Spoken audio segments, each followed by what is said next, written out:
AI-viemäreiden paineautoesittely. Tämmönen laitettiin tänne Etelä-Suomeen, kun täällä on niin ahtaita porttikäytäviä ja tiloja monessa paikassa ei millään meinaa mahtua, niin tämä on 2,40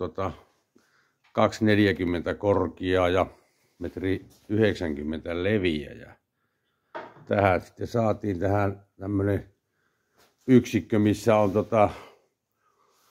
kuumaveet, eli saadaan 140 asteista kuumaa vettä.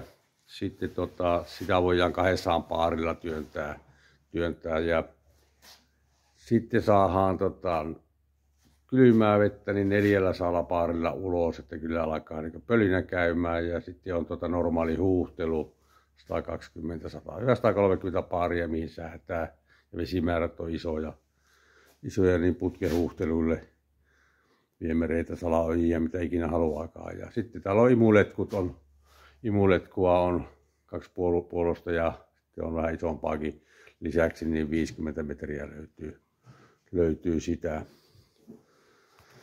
Siitä löytyy. Ja sitten tuossa kun katsotaan, niin tässä samassa yksikössä, kun se on niin kuumavesiyksikkö, niin täällä on sitten kuumavesipannut. Täällä on 800 litran vesisäiliö, kuution imusäiliö, mihin saadaan nuo roposet vettä sieltä kaivoista tai putkistoista. Ja sittenhän tässä on vakiona mukana kamera, mikä on 50 vai 60 metriä asti tuo sitten pystytään kuvaamaan viemärit ja mihin kuntoon ne jäikö ne on puhistettu ja huuheltu ja mitä täältä yleensäkin löytyy. Sitten löytyy paikantimet löytyy tuolle, että jos on joku kaivo siellä välillä hukassa, niin ei tarvitse siitä huolta kantaa niin pannee kameran menemään kaivosta ja linjaa pitkin seuraavalle kaivolle ja hakkee, niin sehän hakkee tuo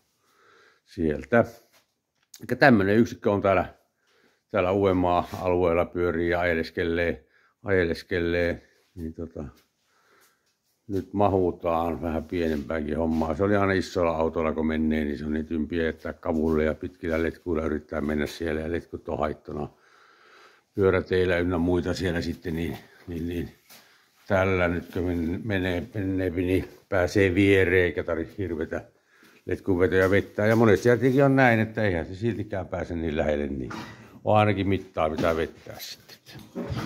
Semmonen, sieltä näkyy pojakin tulee töihin niin tästä ei muuta kuin jos tämmöisen tarvista työmaalla, niin soittelee Pionille, niin Jonihan tulee ja tekee homman kotiin.